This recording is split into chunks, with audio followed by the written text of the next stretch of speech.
And that's where we'll pick up next episode. Oh, shit. What? Why would you do that to us? I didn't know. I'm It's okay with what this. they Oh my would have done. god. I'm okay with this. Well, I this have sure nothing as hell left. picked a really good one to start with.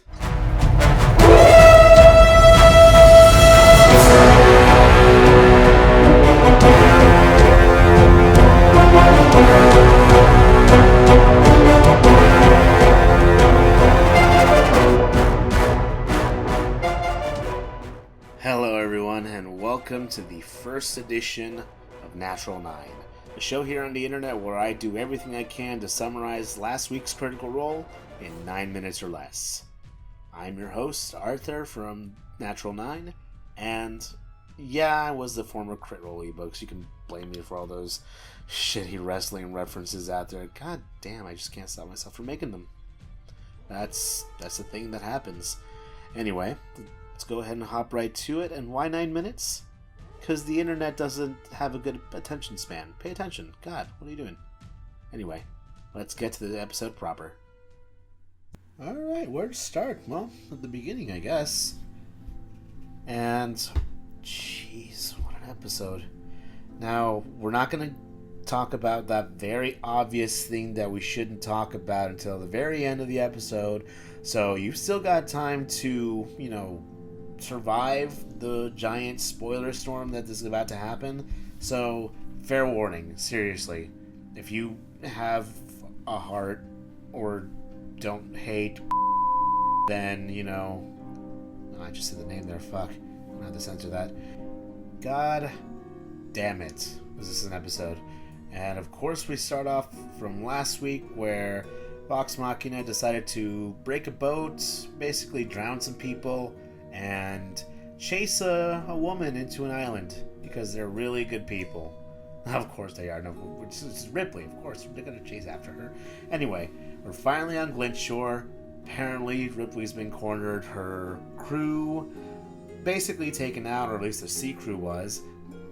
VM just decides, hey, let's go ahead and go into the woods and try to go after her. Of course, before they could even get in there, some fucking shit happens in the form of a couple of air elementals and a maelstrom. Now, this fight was it's a relatively short fight, but it had its highlights. Of course, one of my favorite moments being Percy hiding behind a dilapidated boat. Hashtag broken Percy de Rollo. Brother Frederickstein von Musel, I knew you'd come. Like I said I couldn't stop making the references anyway. Yeah, one particular bit of really good ingenuity on Kiki's part was to set up a wind wall to try to corner off the Maelstrom and the air elementals, and it worked for a while until air elementals can fly. I mean, I know that you've been one, so of course you know that. I know you know that, right? And of course, the how do you want to do this, or as I like to call him, the hitty with it, goes to Crazy Percy with the Dragon Slayer longsword on that Maelstrom. God, you're dropping the Rob Roy reference like that, man. It's crazy. One of my other favorite moments of the fight was Vax channeling his inner Nakaruru. Shout out to my King of Mexicans fans out there. And basically goes in and Leila Mutsube's the elemental by flying through it, dagger out. He himself is the bird, but, sometimes you gotta be the bird. After the encounter, Kiki shows Percy the papers that she discovered on the boat last week, and it turns out that it really is bad news. No, seriously, it's bad news. It's basically a copy of bad news. Just, turns out Ripley is designing shit and selling it, maybe. So, it's already too late, Percy. Gonna have to hunt down all those people, alright, aren't ya? So, with that discovery, Vox Machina decides to head into the forest and find Ripley.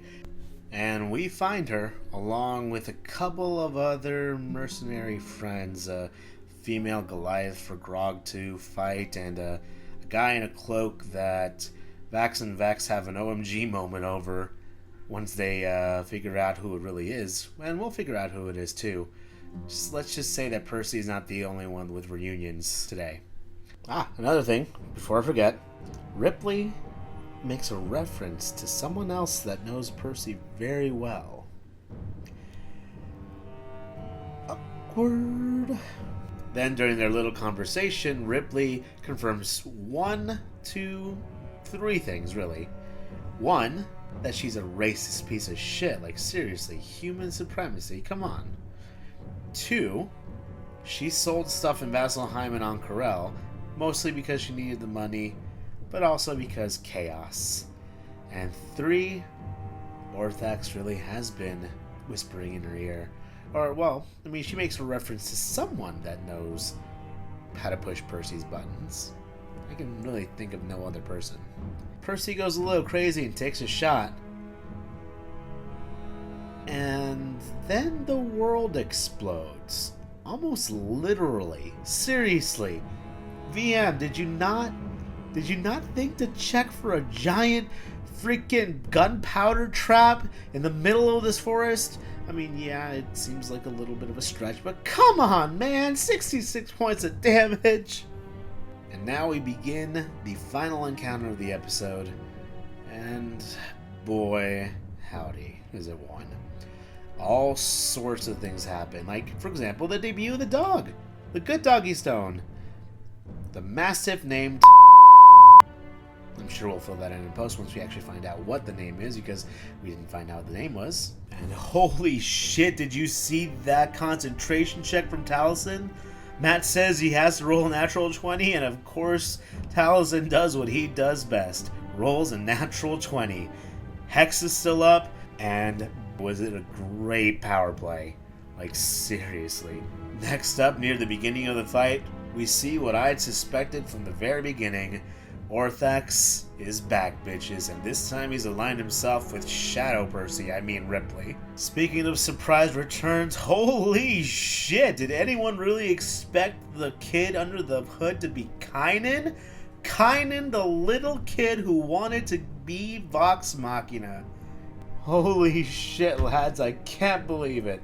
Kynan's back, and he's a bad guy, apparently? Also wielding a really awesome dagger that makes him blink back and forth to his targets. Huh. Kinda sounds like something you'd name Whisper, don't you think? The fight continues, Vox Machina taking on a bunch of assholes and taking advantage of some heel looping that would make seasoned Laharl players incredibly happy. That was a reference to an anime card game out there, but I'm sure none of you actually give a shit about that, so moving on. But, alas, all that healing isn't enough, as we have a true party death for the first time in forever. Percy fails his death saving throws and falls, only to be immediately revived by the necklace Pike gave him all the way back in Westrun. Pike with the clutch save! She's not even here, she's doing awesome things, WTF!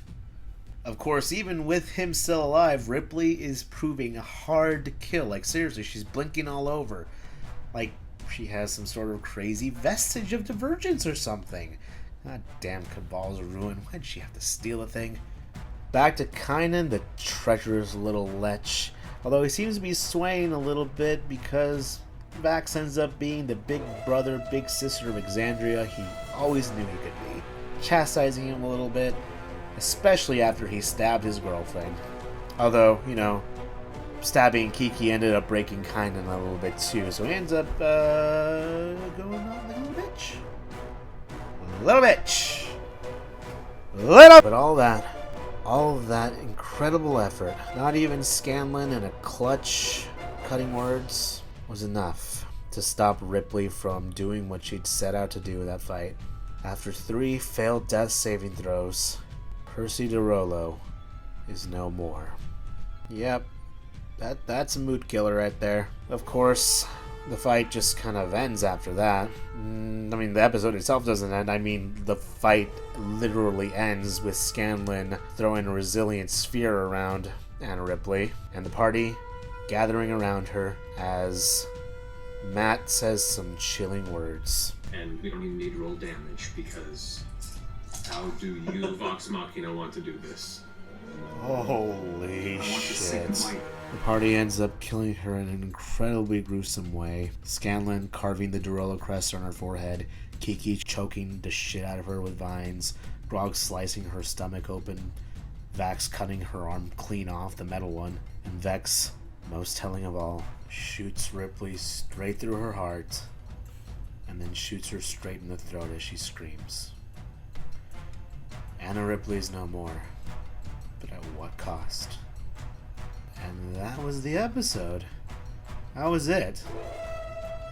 Oh god. And you know, we've had character deaths before. Grog during the Kavarna fight. Vex nearly died and then actually died and then she was okay. So, Percy's gonna be back. Right? Right? And that's the episode. Did we leave anything out? Let me know in the comments below, and don't forget to like, share, and subscribe if you like what you see. And you can follow us on Twitter here. And if you're willing to muddle through a bunch of shitposting, you can follow me on Twitter here. I've been Arthur from Natural 9, and is it Thursday yet?